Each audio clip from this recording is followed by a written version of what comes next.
My journey began with the Positive Grid Spark 2, a perfectly engineered practice amp that served me well for the first 6 months of my learning process. It's the amp that's perfect for the kind of man who appreciates practicing his craft in the unmolested solitude of a private study, just like this one here. But in life, as it so often does, needs evolve.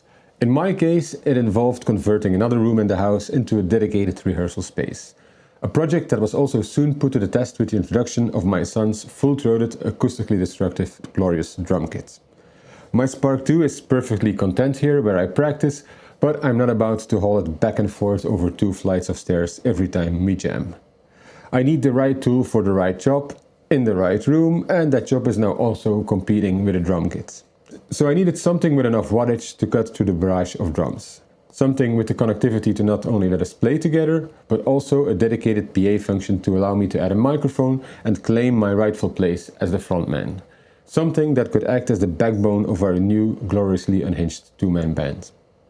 And my positive, unassailable experience with the Spark 2 made it perfectly clear where to go next. So I needed the Spark Edge. A necessary expansion for the new gig, unapologetically butchering rock classics in more than one room. After all, one cannot be outplayed by one's offspring. That's the kind of tragedy only Chris Martin would whine about over some sad violins, and we simply cannot have that.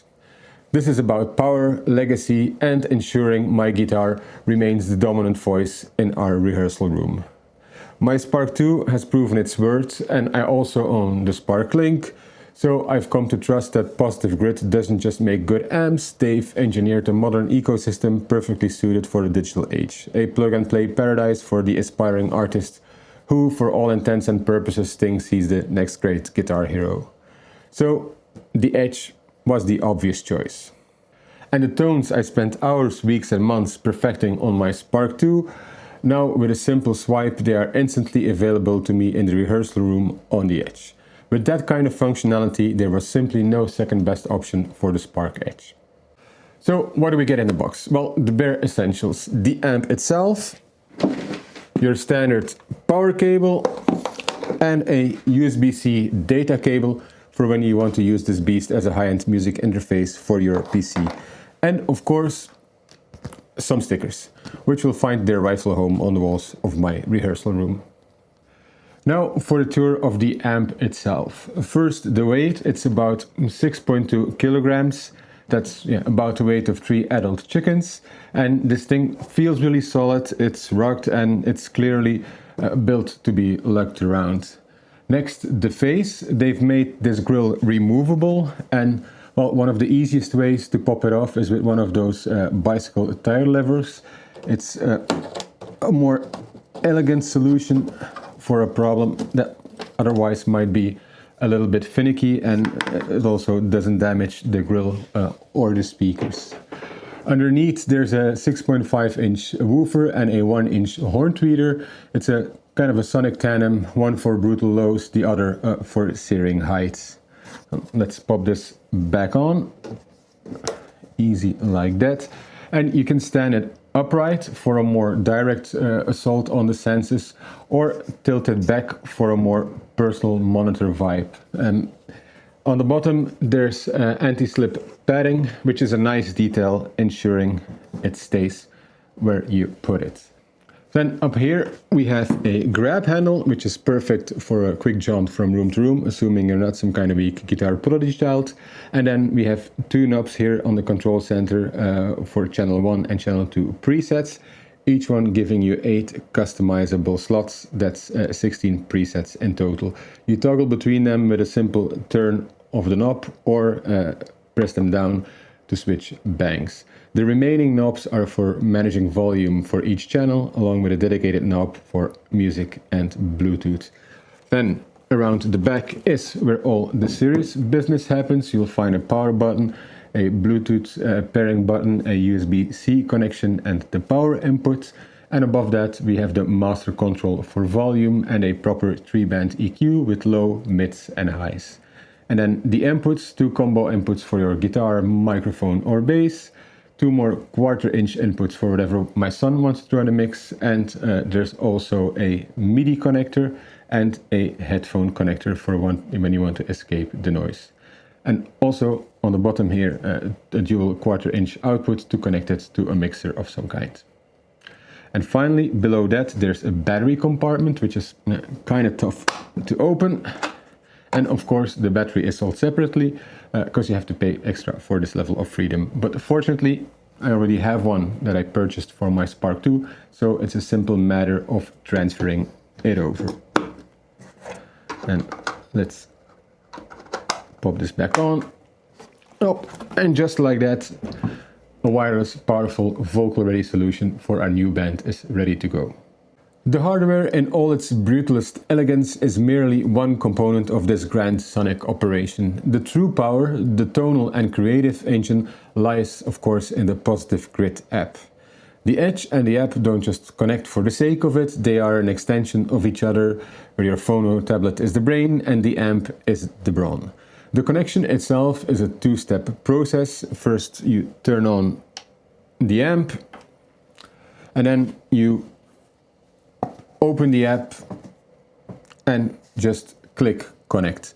This automatically establishes a Bluetooth signal, the one that operates the amp. For audio, simply hold the Bluetooth pairing button on the back of the amp until the blue light blinks, and then navigate your phone's settings to connect to the Spark Edge audio channel. And just like that, you're fully ready to go. Now, the true magic of the app is its ability to create and manage tones. This is where a proper artist can truly geek out. The amp comes preloaded with an assortment of presets, a starter kit that even a complete novice can use to sound, let's say, barely adequate. There are tones for electric guitar, acoustic guitar, bass, and even a few for vocals. And for the more seasoned artist of taste and distinction, you can build your own tone presets from the ground up, combining a virtual library of amps and pedals to forge a tone that is completely yours. Once you sculpted your masterpiece, you can save it to the app, or for instant access, load it directly on one of the 16 hardware presets on the amp itself. The ToneCloud is where it gets interesting, sifting through a sea of questionable presets to find a few that are truly worth of your time. It's here you can search for tones by artist, song, or genre, giving you access to an endless variety of, shall we say, tonal inspiration. You can search for the sound of anyone from Clapton to Van Halen, and if you can't find what you're looking for in the ToneCloud, well, there's also the Spark AI, a subject so interesting and complex, I've dedicated an entire tutorial video to it, which you can find a link to in the description. It's also worth noting that the presets are dedicated only to the two combo channels. Channel 1 is an all-purpose beast with 36 amp models and 50 effects, ideal for electric guitar, bass, or vocals. Channel 2 is more limited, with dedicated amps only for vocals, bass, and acoustics. And while this isn't a full app review, there are a few other clever little tools that are worth mentioning before we move on. There's the looper functionality, and while you can access it through the app, it's relegated to only channel 1, and the Edge doesn't have any dedicated looper buttons like the Spark 2. This means to truly make use of it, you need a pedal of some sort. Next, the Smart Jam feature. It listens to your playing and automatically generates a drum and bass track to accompany you. It's a virtual bandmate who's always on time and knows their place, a lesson my son is still learning. And then finally, the tuner and metronome. They're built right into the app, and there are better apps for that, of course, but it's nice to know they're there if you ever need them. And now the time for theory is over. It's time to move on to the practical application of the Spark Edge. I'll grab my Telecaster and I'll plug it in to channel 1 of the amp, since the amp's tones presets for electric guitars only work on that channel. I'll play some bits from songs I'm currently learning, and as I do, I'll switch through some of the different tones and presets. I'll be recording through the USB-C interface on the amp so you can hear exactly what the amp sounds like, or at least close to it depending on what you're listening on.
Playing at this room level volume, the sound is exactly as it should be, clear with a rich full low end. It's slightly more refined than the Spark 2, which is to be expected, but I won't mislead you, the difference is marginal. It's a subtle improvement, only the kind a trained ear would pick up on.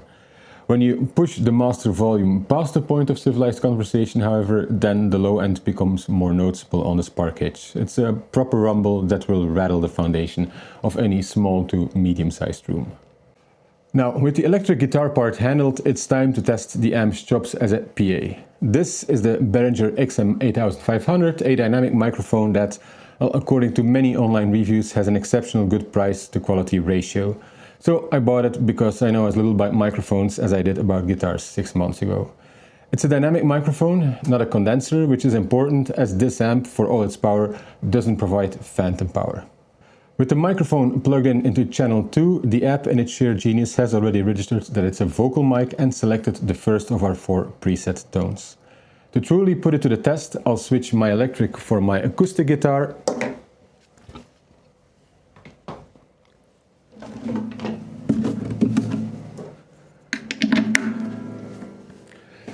And we can play through some of the vocal presets. And please forgive me, I'm not a singer, but I'll give it my best. I focus on the pain, the only thing that's real. The needle tears a hole, the old familiar stain. Try to kill it all away, but I remember everything. And you could have it all. My empire of dirt, I will let you down. I will make you hurt. Full of broken thoughts I cannot repair. Beneath the stains of time, the feelings disappear. You are someone else, I am still right here. And you could have it all. My empire of dirt, I will let you down. I will make you hurt. If I could start again. So, as excruciating as it was for all of us, believe me, those presets make me sound a lot better than I actually would without their help. For an amateur like myself, whose only real experience is butchering Radiohead's Creep in a drunken haze at karaoke, the PA functionality and default presets seem more than sufficient for busking on the street or just rocking out at home with your mates. It's probably not a setup you would use to actually record your voice, but then again, that's not really what the amp is for anyway. The vocal presets seem like a lot of fun, and I can't wait to experiment with them a bit and try to create some of my own. So all of this is well and good, but the true test of this amplifier was always going to be whether it could be possibly loud enough to compete with a drum kit. And the answer, dear viewer, is a resounding and slightly terrifying yes. Despite only having 15 watts more power than the Spark 2, it seems exponentially louder. In a small room, you would risk a permanent trip to tinnitus town if you pushed it past 80%. It's safe to say it would work in any small to medium-sized rehearsal space and would likely suffice for any small gig in a pub or something like that, or busking in the street, assuming you're not trying to be heard over a passing jet engine. Before my final unassailable thoughts, a brief message from my fragile ego. If you enjoyed this meticulously crafted review experience, please do me a favor and like and subscribe. I am, after all, a deeply lonely soul in desperate need of constant validation. So, am I happy with my purchase? Absolutely. I've come to expect a certain level of quality from Positive Grid based on my other products from them, and the Spark Edge is no different. My main concern, that it would be too small and not powerful enough for my needs, was, as it turns out, totally unfounded. It has found its rightful place in my rehearsal space. And while the €400 I paid for it might sting the wallet of a lesser man, if I had gone a more traditional route and bought a powerful amp, a PA system and a mixing board or audio interface, it would have set me back a lot more. And finally, something I haven't really mentioned, but I truly appreciate its form factor. While it's a bit bigger and heavier than the Spark 2, its shape and sturdy handle make it a lot easier to carry around. And if your main purpose is busking, then its design is perfect. The only minor quibble I have, and it's more a suggestion than a criticism, is that I would have preferred to see the master volume knob on the top panel instead on the back here. When the amp is in a tilted position, which is I guess how most people would use it, it's a bit annoying to have to reach around the back and blindly trying to find it. But otherwise, it's a minor flaw in an otherwise perfect piece of engineering. And now a question many might have: should you consider the Spark Edge over the Spark 2? Well, in my opinion, the Edge is the far more versatile amp. The only real downside compared to the Spark 2 is the absence of dedicated physical looper buttons. But in reality, nobody who's serious about looping relies on those. Anybody who wants to use the looper functionality in a meaningful way will probably use an external pedal anyway. And while the sound quality is a close match, the Edge gets significantly louder. And even though it's a bit bigger and heavier, like I said, its superior form factor and sturdy handle make it more portable and easier to lug around than the Spark 2. So if you're not on a super tight budget, my advice is to go for the Edge. And that's it. Thank you for sticking around to the end. Leave a comment with your own thoughts on the amp, and yeah, with that, I'm signing off. Take care.